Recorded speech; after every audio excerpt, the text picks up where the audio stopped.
Good morning students, कैसे हैं आप सब। मैं ही एकेडमी के यूट्यूब प्लेटफॉर्म पर आपका स्वागत है बच्चों। हम लोग मैथमेटिक्स सीरीज को कवर कर रहे हैं। क्लास 12वीं और आईआईटी के सिलेबस को हम लोग कवर कर रहे हैं। इसके तहत आपको ये प्लेलिस्ट मिलेगा मैथ्स फॉर क्लास 12। आप हमारे यूट्यूब चैनल में ही एकेडमी, माही नहीं है ये, में ही है, MEHI, तो इस चैनल को आप सब्सक्राइब कर लोगे तो प्लेलिस्ट में मैथ्स फॉर क्लास 12 मिलेगा। इस पे ये डिटर्मिनेंट चैप्टर हम लोग कवर कर रहे हैं। इससे पहले हमने चैप्टर 1 रिलेशन एंड फंक्शन के कुछ पार्ट किए हैं। हमने मैट्रिक्स पूरा कवर कर दिया है आपका, और इंटीग्रेशन, इंडेफिनिट इंटीग्रेशन को हमने कवर किया है। हम फिर से उस पर आएंगे, तो आप इस प्लेलिस्ट पे जाओगे तो आपको सारी चीज़ें मिलेगी। हम लोग डिटर्मिनेंट कर रहे थे। डिटर्मिनेंट का 2 वीडियो मैंने अपलोड किया है, 20-20 मिनट का क्लिप है वो। आप देखेंगे तो आपसे सारे क्वेश्चन बनेंगे।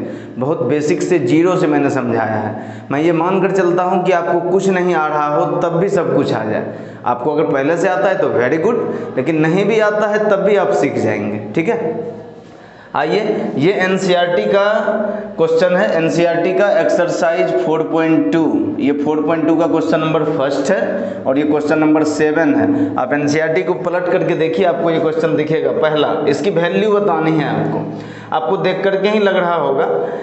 मैंने आपको बताया था कि डिटर्मिनेंट में 6 प्रॉपर्टी होती है, याद है आपको?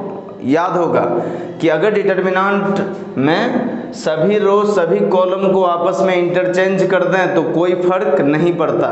मैट्रिक्स में इसी को हम ट्रांसपोज कहते थे। सभी रो को कॉलम में बदल देना, सभी कॉलम को रो में बदल देना, इसको ट्रांसपोज कहते थे।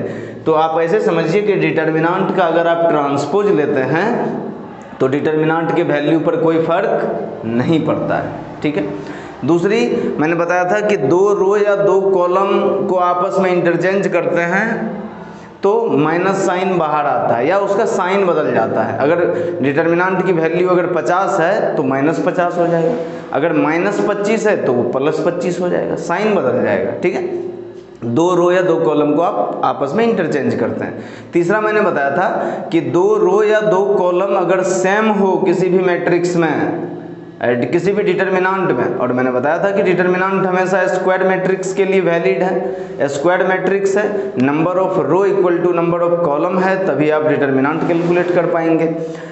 कोई भी 2 रो या 2 कॉलम अगर आइडेंटिकल है, सेम है, डिटर्मिनेंट की वैल्यू सीधे 0, आपको कुछ करने की जरूरत नहीं, सीधे 0, ये प्रॉपर्टी है। ठीक है, और मैंने बताया था कि फिर आगे चल करके 3 प्रॉपर्टी और है जो हम मैट्रिक्स में पढ़ चुके हैं। रो को, कॉलम को थोड़ा थोड़ा चेंज कर सकते हैं। एक बेसिक डिफरेंस है मैट्रिक्स और डिटर्मिनेंट में कि मैट्रिक्स में मैंने बताए थे आपको कि 3 रो ऑपरेशन है और 3 कॉलम ऑपरेशन है।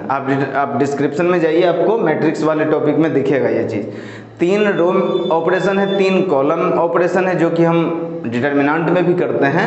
लेकिन अंतर है, मैट्रिक्स में अगर आप रो का ऑपरेशन चला रहे हैं तो केवल रो का ही ऑपरेशन करेंगे, केवल रो में ही चेंज ला पाएंगे, कॉलम में नहीं। और कॉलम में कर रहे हैं तो केवल कॉलम में चेंज कर पाएंगे, रो में नहीं। जबकि डिटर्मिनेंट में ऐसा कुछ नहीं है। आपने एक स्टेप में रो में चेंज किया है तो अगले स्टेप में आप कॉलम में चेंज कर सकते हैं, ये आपको छूट है। ठीक है, आइए सॉल्व करते हैं। इसको कैसे सॉल्व करेंगे आपको दिख ही रहा होगा। जो आपने 6 प्रॉपर्टी पढ़ी है, जो मैंने अभी रिकैप किया है, उसी को ध्यान में रखना है। आपको आप देख पा रहे होंगे तो ये जो ABC है, देखिए ये कॉलम 1 है, ये कॉलम 2 है, ये कॉलम 3 है। अगर कॉलम 3 में से, this is column 1, column 2, column 3, तो कॉलम 3 में से कॉलम 2 को घटा दें तो x प्लस a में से a जाएगा तो a cancel, y plus b में से y जाएगा तो b जाएगा तो b खत्म, z प्लस c में से c जाएगा तो c खत्म। और क्या हो जाएगा, ये दोनों आइडेंटिकल हो जाएगा सीधे। समझ में आया? नहीं आया? चलिए करते हैं। नहीं आया तो ऑपरेशन कैसे लगाएंगे? ऑपरेशन लगाएंगे हम C3 के जगह पर क्या करेंगे, C3 में से किसको घटा दें, C2 को। देखिए तो C3 में से किसको घटाएं, C2 को। C3 जहाँ पर है उस जगह पर C3 में से C2 को घटा के लिखना है। इसका मतलब C1 और C2 में तो कोई चेंज नहीं, तो C1 और C2 को ज्यों का त्यों लिख दीजिए, X Y Z, और ये हो गया A B C। अब क्या है C3 की जगह पर क्या लिखें, C3 माइनस C2, तो x प्लस a में से ये C2 की वैल्यू a को घटाइए तो a एक कट गया तो यहाँ x बचेगा। C3 यही है C3 और इसमें से C2 घटाना है तो y प्लस b में से b घटेगा तो b हट जाएगा, केवल y बचेगा। z प्लस c में से c घटेगा, केवल z बचेगा। तो क्या आपको इस डिटर्मिनेंट में कुछ लग रहा है? लग रहा है कि ये पहला कॉलम और ये तीसरा कॉलम दोनों आइडेंटिकल है। और मैंने अभी बताया था कि किसी भी डिटर्मिनेंट में दो रो या दो कॉलम सेम हो जाए, आइडेंटिकल हो जाए, उसकी वैल्यू सीधा 0। तो इसकी वैल्यू कितनी हो गई? सीधा 0। बस आपको ये करना था, ये ऑपरेशन। ठीक है, अगला क्वेश्चन नंबर 7 है एनसीईआरटी के एक्सरसाइज 4.2 का। एक चीज़ और, जो बच्चे आईआईटी मेंस का, आईआईटी एडवांस का पेपर देना चाहेंगे, आपको इंजीनियरिंग करना है आगे चलकर, तो आप ध्यान में रखिए कि एनसीईआरटी के जो भी क्वेश्चन हैं उसका जो रिजल्ट है वो डायरेक्ट फॉर्मूला के तौर पर आईआईटी के एग्जाम में यूज होता है। आपको डायरेक्ट ये फॉर्म दिख जाए तो आपको ध्यान रहना चाहिए कि अच्छा इसका रिजल्ट ये होता है, समझ गए? तो एनसीईआरटी का हर क्वेश्चन वहाँ पर रिजल्ट है आईआईटी के लिए।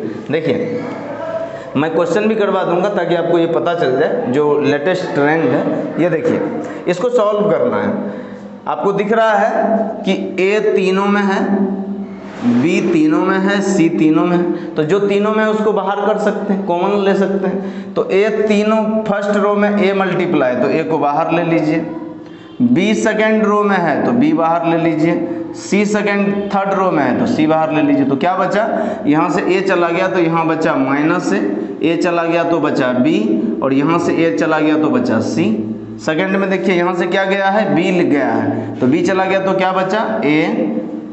क्या बचा? माइनस बी गया तो यहाँ से बी गया तो सी बचा। अगले में देखिए यहाँ से सी गया है तो क्या बचा? ए। यहाँ से सी गया तो क्या बचा? बी। यहाँ से सी गया तो क्या बचा? माइनस सी।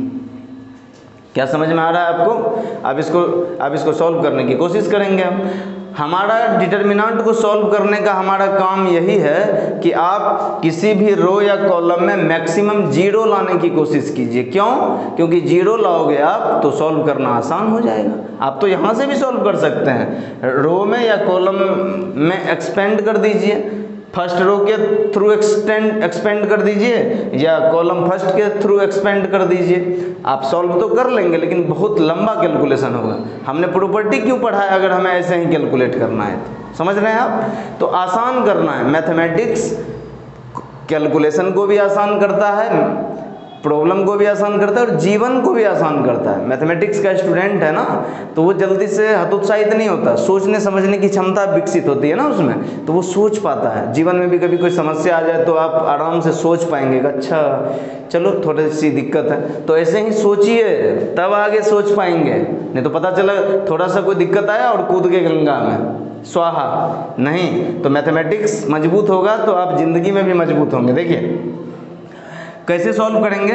आपको 0 लाना है, मैक्सिमम 0। तो आपको लग रहा है कि a में अगर माइनस a को जोड़ दें तो a माइनस a 0, a में अगर माइनस a को जोड़ दें तो a माइनस a 0। तो क्या करेंगे? ये R2 है तो ऑपरेशन क्या लागू करेंगे? R2 के जगह पर क्या कर दें? R2 plus R1। R2 के जगह R2, ये रो 2 है, रो 2 है और ये रो 1 है। तो R2 के जगह पर R2 प्लस R1, तो a माइनस a 0। उसी तरीके से यहाँ भी R3 की जगह क्या कर दीजिए? R3 plus R1, a minus a, इसको भी जोड़ेंगे तब भी ये 0, तो 0 हो गया ना। तो आपको मैक्सिमम 0 लाना है किसी एक रो या किसी एक कॉलम में। तो इस ऑपरेशन को आप जैसे ही लागू करोगे तो क्या होगा? R2 और R3 में चेंज लाना है, R2 और R3 में। तो R1 में तो कोई चेंज नहीं आएगा तो R1 को ऐसे लिख देते हैं माइनस a b और c। R2 की जगह पर क्या होगा? R2 प्लस R1, तो a minus a 0, minus b 0, c plus c 2c। ठीक है। अब R3 की जगह R3 प्लस R1, R3 और R1, तो a माइनस a 0, b और b 2b, माइनस सी और सी 0। समझ गए? अब क्या कर दीजिए? इसको एक्सपेंड कर दीजिए, एक्सपेंशन अलोंग किसके तहत, किसके थ्रू एक्सपेंशन करें, कॉलम 1 में अलोंग C1। कॉलम 1 में क्यों, क्योंकि 2 जीरो है, केवल एक ही बार कैलकुलेट करना पड़ेगा। आपको बताया ही था मैंने कैसे सॉल्व करते हैं। इसका पोजीशन क्या है 1 1, पहला रो पहला कॉलम, तो -1 के पावर 1 + 1 इंटू -a। अब डिटर्मिनेंट जिस रो में है और जिस कॉलम में है वो डिलीट, ये बचा 0 2c 2b 0। अब -1 का स्क्वायर +1, ये हो गया -a। इसको आप सॉल्व करोगे तो क्या होगा, अच्छा यहाँ ABC बाहर में था, मैंने लिखा नहीं, लिख लीजिएगा ABC, ठीक है। यहाँ पर ABC भी लिख लीजिए, गड़बड़ नहीं होना चाहिए ना भाई, माइनस है। अब कैसे सॉल्व करोगे इसको, आप पहले इसको मल्टीप्लाई करते हैं डिटर्मिनेंट, तो 0 × 0 0 -2 × 2 4BC, इन दोनों को गुना करेंगे। समझ आया आपको, तो क्या हो गया ये हो गया -a गुना a स्क्वायर हो गया ना भाई, a² BC, ये अंदर हो गया -4BC। देखिए ये माइनस नहीं है, ये जो है ब्रैकेट है, ब्रैकेट का मतलब मल्टीप्लाई होता है, तो माइनस इंटू माइनस प्लस 4 उसके बाद a² b गुना b² c गुना c² आप एक्सरसाइज 4.2 का क्वेश्चन नंबर 7 देखिए, आपको यही प्रूफ करना है कि इसको सॉल्व करके इतना लाओ। आ गया, क्या किया मैंने फिर से बताता हूँ मैं, थोड़ा सा देख लीजिए। आप लिखना चाहेंगे तो लिखिए एक बार, देखिए फिर से बताता हूँ मैं क्या किया मैंने। ये क्वेश्चन था, हमको दिख रहा है कि पहले रो में a कॉमन है, अच्छा पहले कॉलम में भी a है, तो किसी भी रो और कॉलम में सेम नंबर मल्टीप्लाई हो तो उस नंबर को आप बाहर ले सकते हैं, कॉमन ले सकते हैं, बाहर कर सकते हैं। तो a बाहर ले लिया, यहाँ से b बाहर ले लिया, यहाँ से c बाहर ले लिया। अब जो डिटर्मिनेंट आया इसको हमको सॉल्व करना है, तो हम डायरेक्ट सॉल्व कर सकते हैं, लेकिन कैलकुलेशन लंबा हो जाएगा। तो हम क्या करते हैं, कुछ ऐसा जो हमने 6 प्रॉपर्टी पढ़ा है उसको यूज करते हैं, कुछ ऐसा ऑपरेशन करते हैं कि हमको मैक्सिमम 0 आ जाए। तो ऐसा कुछ मैंने किया कि 2 जगह 0 आ गया। और आप बोलोगे कि ये हम कैसे सोच पाएंगे, मुझे तो पढ़ाते हुए 3-4 साल 5 साल हो गए, तो इसलिए मुझे आता है। आप बोलोगे मुझे कैसे आएगा, तो आएगा, प्रैक्टिस कीजिए ना, आएगा।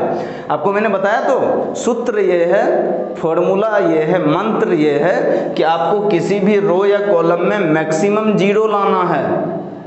तो कैसे 0 लाएंगे, जैसे a है तो कैसे 0 आएगा, तो आपको समझ में तो आ ही रहा है कि a में से a जाएगा तभी 0 आएगा, 2 में से 2 जाएगा तभी 0 आएगा ना भाई, सेम नंबर। तो a और a है, a और यहाँ माइनस a, दोनों को जोड़ देंगे तो 0, इन दोनों को जोड़ेंगे तो 0। तो मैंने दोनों जगह ऑपरेशन कर दिया और ये सॉल्व कर दिया मैंने डिटर्मिनेंट को। ठीक है, आपको कोई भी दिक्कत है तो डिटर्मिनेंट का पहला दोनों वीडियो देखिए प्लेलिस्ट में जाके, तब आपको समझ में आएगा। ठीक है बच्चों, तो इसको आप नोट डाउन कीजिए। अगला क्वेश्चन बताता हूँ मैं, वो भी ब्यूटीफुल क्वेश्चन है।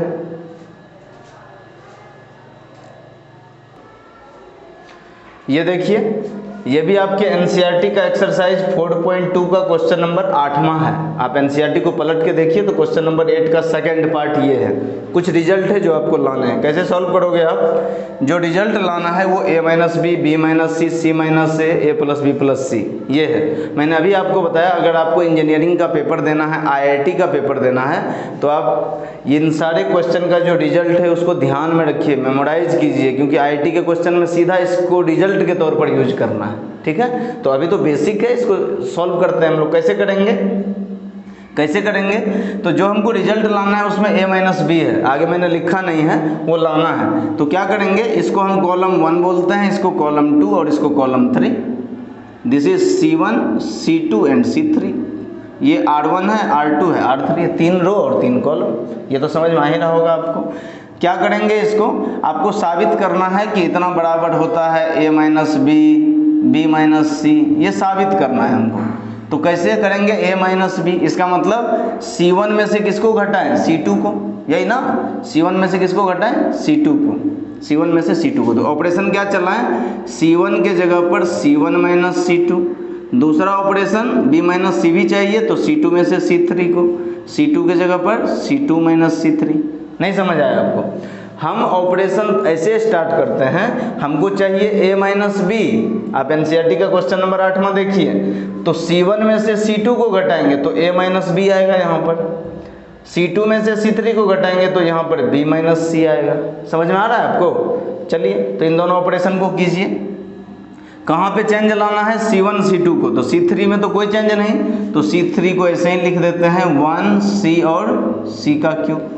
देखिए C1 के जगह पे क्या, C1 में से C2 को घटाओ, तो C1 में से C2 को, तो एक में से एक गया 0, a में से b गया a minus B, a cube में से b क्यूब गया तो लिख दीजिए a cube minus b cube. उसी तरीके से C2 के जगह पर C2 minus C3, C2 minus C3, तो एक में से एक गया 0, b में से c गया b माइनस सी, b क्यूब माइनस सी क्यूब। कोई दिक्कत? कोई दिक्कत नहीं। अब ध्यान से देखिए, ध्यान से देखिएगा इसको। आपको a cube minus B cube का फॉर्मूला पता होगा, नहीं पता तो मैं यहाँ लिख देता हूँ। a cube minus B cube बराबर होता है a minus B into A square plus B square plus A B, और यहाँ पर इसमें भी ये फॉर्मूला हम यूज करेंगे, तो बी क्यूब माइनस सी क्यूब होता है बी माइनस सी into B square plus C square plus B सी। ठीक है, ये रिजल्ट आपको याद रहना चाहिए, नहीं आता है तो याद रखिए। देखिए पहले कॉलम में देखिए a माइनस बी यहाँ भी है, a माइनस बी इसमें भी है। क्यों? क्योंकि इसके जगह पर हम ये फॉर्मूला लिखेंगे तो a माइनस बी इसमें भी है ना भाई, b माइनस सी इसमें है, b माइनस सी इसमें भी है। देखिए तो पहले कॉलम से a माइनस बी बाहर कर लेते हैं, क्योंकि 0 के जगह पर जीरो गुना a माइनस बी लिख दो तो क्या फ़र्क पड़ता है? 0 गुना a माइनस बी लिखेंगे तो क्या फ़र्क पड़ता है? कोई फ़र्क नहीं हो, तो 0 ही हो जाएगा। तो मान लेते हैं यहाँ भी a माइनस बी है, तो पहले कॉलम से क्या बाहर आया? a minus B. क्या बाहर आया पहले कॉलम से? a minus B. दूसरे कॉलम से क्या बाहर आया? b माइनस सी, यहाँ भी b माइनस सी बाहर आया।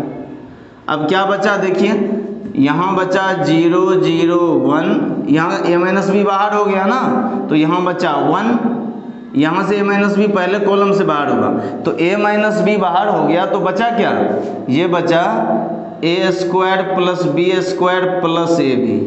ठीक है, इससे b माइनस सी बाहर हुआ तो यहाँ बचा 1, और नीचे क्या बचेगा? b माइनस सी बाहर हुआ तो ये बचेगा B square plus C square plus B सी, और तीसरा में तो कोई चेंज नहीं, तो ये हो गया 1c और c का क्यूब। कोई दिक्कत आपको? कोई दिक्कत नहीं होगा। दिख रहा है आपको स्क्रीन पे? एक बार देख लीजिए तो दिख रहा है आपको? ठीक है, अब इसको सॉल्व कर लीजिए, क्या दिक्कत है? a minus B, b minus C. अब इस डिटर्मिनेंट को सॉल्व करना है तो पहले रो के थ्रू सॉल्व कीजिए। क्यों? क्योंकि दो जगह 0 है, मैंने बताया ना। डिटर्मिनेंट में मैक्सिमम 0 लाने की कोशिश कीजिए किसी भी रो या किसी भी कॉलम में। तो 2 0 पहले से है पहले कॉलम में, तो हम रो को क्यों करें? हमको 2 बार करना पड़ेगा, इसको करेंगे तो केवल 1 बार ही करना पड़ेगा। समझ रहे हैं आप? तो पहले कॉलम के थ्रू एक्सपेंड कर दीजिए, यहाँ लिख दीजिए एक्सपेंड अलोंग रो 1। रो 1 में ये दोनों तो 0 है, तो लिखने का कोई फायदा नहीं, इसको लिखिए 1। अच्छा, ये कौन से पोजीशन पर है? पहला रो और तीसरा कॉलम, तो 1 3, तो ये हो जाएगा -1 के पावर 1 प्लस 3 इंटू 1, और ये जिस रो में है और जिस कॉलम में ये डिलीट, तो बचा क्या 1 1, यहाँ बचा a square plus B square plus A B, यहाँ बचा B square plus C square plus B C. यही बचा ना भाई? अब इसको सॉल्व कर लीजिए। a minus B into B minus C, -1 का 1 प्लस 3 4, -1 का पावर 4 प्लस 1। इसको सॉल्व करेंगे तो क्या होगा? इसको इससे मल्टीप्लाई करते हैं तो हो जाएगा B square plus C square plus B C. इसको इससे माइनस कीजिए तो minus A square minus B square minus A B. कोई दिक्कत? बस इसको सॉल्व कर लेंगे। अब बी स्क्वायर कट गया, ध्यान से देखिए, तो ये हो गया a minus B into B minus C. ठीक है, C square minus A square है ना। क्या आया यहाँ पर? यहाँ पर क्या आया देखिए, यहाँ आया C square minus A square, और यहाँ B C minus A B, तो b को कॉमन लेंगे तो यहाँ आ जाएगा c माइनस ए। ठीक है, अब C square minus A square, आप C square minus A square, ये फॉर्मूला आपको आता होगा, X square minus Y square बराबर X plus A into X minus A, एक बार माइनस में एक बार प्लस में, ये होगा C plus A into C minus A, ये फॉर्मूला आपको आता होगा ना। X square minus Y square होता था तो एक बार प्लस में होता था एक बार माइनस में होता था, तो यहाँ पर सी स्क्वायर माइनस ए स्क्वायर है तो एक बार प्लस में एक बार माइनस में, तो इसको एक बार प्लस एक बार माइनस में आप लिखोगे तो A minus B into B minus C, और इसके जगह पे क्या लिखोगे, C square minus A square की जगह एक बार प्लस में एक बार माइनस में, तो C plus A into C minus A plus B into C minus A. देखिए ध्यान से, A minus B into B minus A, अब दोनों जगह देखिए इन दोनों में सी माइनस ए दोनों जगह कॉमन है तो सी माइनस ए को बाहर ले लीजिए, सी माइनस ए दोनों जगह है तो सी माइनस ए को बाहर लेंगे तो यहाँ क्या बचेगा, सी प्लस ए और यहाँ बचेगा प्लस बी। आ गया रिजल्ट आपका। आपको यही चाहिए था, ए माइनस बी बी माइनस सी सी माइनस ए इंटू ए प्लस बी प्लस सी।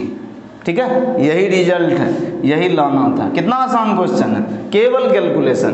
क्या बताया मैंने, जो डिटर्मिनेंट दिया रहेगा उसको ऑपरेशन करेंगे, जो मैंने 6 प्रॉपर्टी बताई है उसको यूज करेंगे, C2 में से C1 को घटाएंगे, C3 में से C2 को घटाएंगे, पहले कॉलम में से A माइनस बी को कॉमन लेंगे, सेकेंड कॉलम में से B माइनस सी को कॉमन लेंगे, ये डिटर्मिनेंट को एक्सपेंड कर देंगे रो के अलोंग, इसको सॉल्व कर लेंगे। ये मैंने फर्स्ट वीडियो में ही बताया है कि कैसे सॉल्व करते हैं। कोई डाउट हो तो पिछला वीडियो देखिए आप। ठीक है, इसको राइट डाउन कीजिए। नेक्स्ट टॉपिक पे आते हैं हम लोग।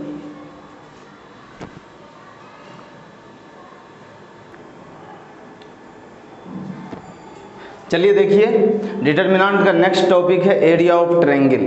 क्लास 10th में भी आप area of triangle coordinate geometry में पढ़ चुके होंगे। वहाँ भी एरिया ऑफ ट्रायंगल हमें कैलकुलेट करना होता था तो हम सीधे इस फॉर्मूले को यूज कर लेते थे। इस फॉर्मूले के पीछे थ्योरी ये है, देखिए आप क्लास 12 में हैं, आईआईटी की तैयारी कर रहे हैं, आईआईटी का पेपर देना है आपको, तो ये आप इसको यूज नहीं भी करेंगे, आपको जो आता है आप वैसे सॉल्व कर लीजिए। आपको मैंने बताया है ना कि इसको कैसे सॉल्व करते हैं, तो मैंने बताया ये हाफ को बाहर रखिए और मैंने बताया कि इसको कैसे सॉल्व करेंगे, या तो रो 1 के अलोंग या तो कॉलम के अलोंग इसको एक्सपेंड कर दीजिए। -1 पे पावर जो पोजीशन है वो लिख दीजिए आई प्लस जे, आई रो है और जे कॉलम है। ठीक है, ये तो मैंने आपको सिखाया है कि ऐसे कर लीजिए, लेकिन 10th क्लास में ये फॉर्मूला होता था। आप इसके थ्रू भी एरिया कैलकुलेट कर सकते हैं डायरेक्ट। कैसे, देखिए ये पहला पॉइंट ए है, कोई भी ट्रायंगल है इसका एरिया चाहिए, तो ये बीच में जो जगह है इसी को एरिया बोलते हैं, क्षेत्रफल। ये कितना क्षेत्रफल है इसके बीच में ये बताना है आपको। तो ये पहला पॉइंट है, इसको x1 y1 बोलते हैं, ये दूसरा पॉइंट है x2 y2, ये तीसरा पॉइंट है, इसका कोऑर्डिनेट है x3 y3। ठीक है, क्लास 10th के चैप्टर नंबर 7 कोऑर्डिनेट ज्योमेट्री निर्देशांक ज्यामिति में ये आपने पढ़ रखा है। मैं फिर से बता रहा हूँ, देखिए इसको पहला पॉइंट बोलिए, इसको दूसरा, इसको तीसरा। ठीक है, पहला दूसरा तीसरा। आप कैसे याद रखोगे इसको, देखिए पहला दूसरा और तीसरा। पहला के बाद कौन आता है, दूसरा, दूसरे के बाद तीसरा।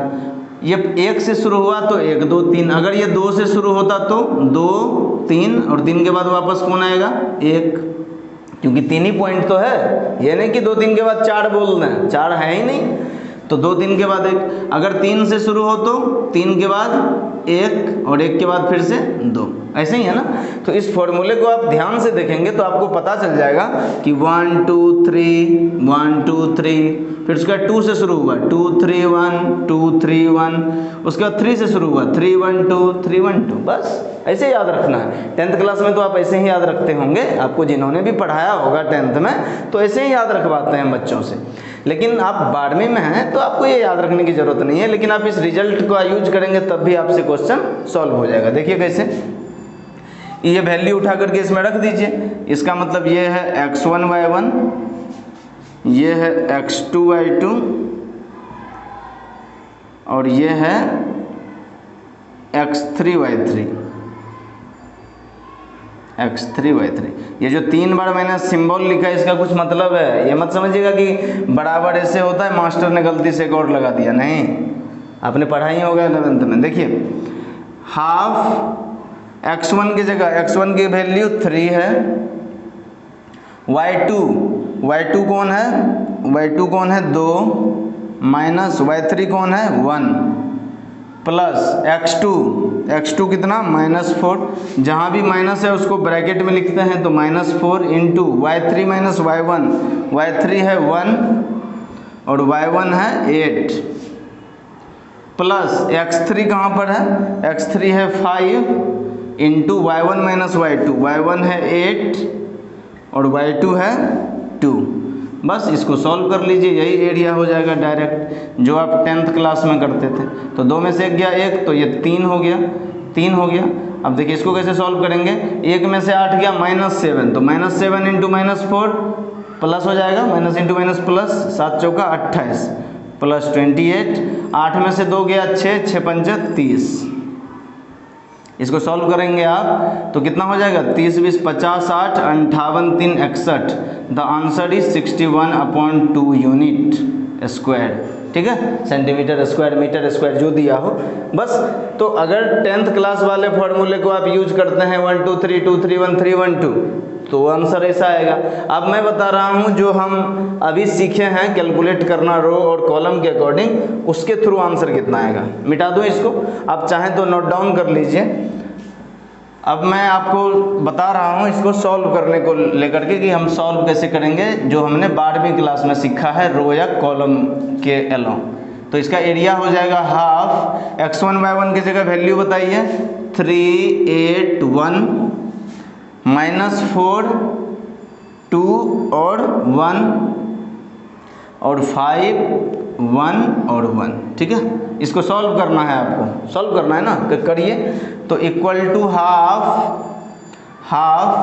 किसके अलोंग करें, फर्स्ट रो के अलोंग करते हैं, रो फर्स्ट। तो यहाँ लिख दीजिए एक्सपेंशन अलोंग रो 1, एक्सपेंशन अलोंग रो 1। सॉल्व कीजिए इसको, पहला रो 3, तो -1 के पावर कौन सा पोजीशन है, ये 1 1, ये 1 2, ये 1 3।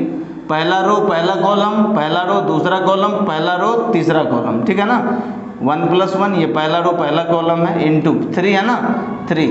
जिस रो और कॉलम में है वो डिलीट हो जाता है, तो ये बचा 2 1, ये क्या बचा 2 1 1 1। ठीक है, नेक्स्ट अब सेकंड पर आइए 1 2, तो प्लस -1 के पावर 1 + 2 यही होगा, इंटू 8। फिर से ये 8 किस में है, इस रो और इस कॉलम में, तो क्या बचा -1 -4 1 5 1 -4 1 5 1। समझ में आ रहा होगा आपको, ये मैंने कितनी बार बता दिया है। 8 जिस रो में है जिस कॉलम में है वो डिलीट हो जाएगा। अब इस पर आ जाइए 1 पे, तो प्लस -1 के पावर 1 3, पहला रो तीसरा कॉलम इंटू 1। अब इसका डिटर्मिनेंट जिस रो और जिस कॉलम में है वो डिलीट, तो बचा -4 2 5 1 -4 2 5 1। बस इसको सॉल्व कर लीजिए, क्या है, एरिया इज हाफ इंटू -1 का स्क्वायर प्लस 1 3 इंटू 2 गुना 1 2 माइनस 1 गुना 1 1। पहले इसको मल्टीप्लाई करते हैं, माइनस इसको मल्टीप्लाई करते हैं, 2 गुना 1 2 में से 1 गया, 2 में से 1 गया। -1 का पावर 1 + 2 3, -1 का क्यूब -1, तो यहाँ पे माइनस बाहर आ जाएगा -8। इसको सॉल्व कीजिए, -4 इंटू 1 -4 माइनस 5 गुना 1। अब इसको सॉल्व कीजिए, -1 के पावर 1 + 3 4, -1 पे पावर 4 + 1, तो ये हो जाएगा प्लस। इसको सॉल्व करेंगे आप, 1 का तो कोई मतलब नहीं, -4 इसको गुना करोगे ना, -4 इंटू 1 तो -4 माइनस 5 दूना 10 -10। बस इसको सॉल्व कर लीजिए, 1/2, 2 में से 1 गया तो 1, ये हो गया 3, -4 -5 -9 -8 और ब्रैकेट का मतलब मल्टीप्लाई, ब्रैकेट का मतलब मल्टीप्लाई, तो -8 और इन दोनों को -4 -5 -9 होगा, तो -9 को -8 से गुना करेंगे तो माइनस इंटू माइनस प्लस 8 9 72 72। ठीक है, अब इसको -4 -10 -14 कितना हो गया -14। अब इसको सॉल्व करो आप तो हो जाएगा हाफ इंटू 72 3 75, 75 में से 14 गया, हो गया 61/2। आपने जो पीछे अभी निकाला था 10th वाले फॉर्मूले से तब भी 61/2 आया था, आप ऐसे सॉल्व करोगे तब भी 61/2 आएगा। आपको जैसे बनाना है वैसे बनाइए। 10th वाले फॉर्मूले से बनाना है 1 2 3 2 3 1 3 1 2 से तो बनाइए। आप 12वीं क्लास में हैं तो आप ऐसे सॉल्व कीजिए तब भी यही आंसर आएगा। ठीक है, तो आपको जैसे मन है वैसे, और दोनों मेथड सही है। मैं रिकमेंड करूंगा कि आप 12th क्लास में हैं तो ऐसे बनाइए ताकि देखने में थोड़ा अच्छा लगे, स्टैंडर्ड लगे, नंबर भी आपको ठीक है। ठीक है, गलत वो भी नहीं है। So note it down.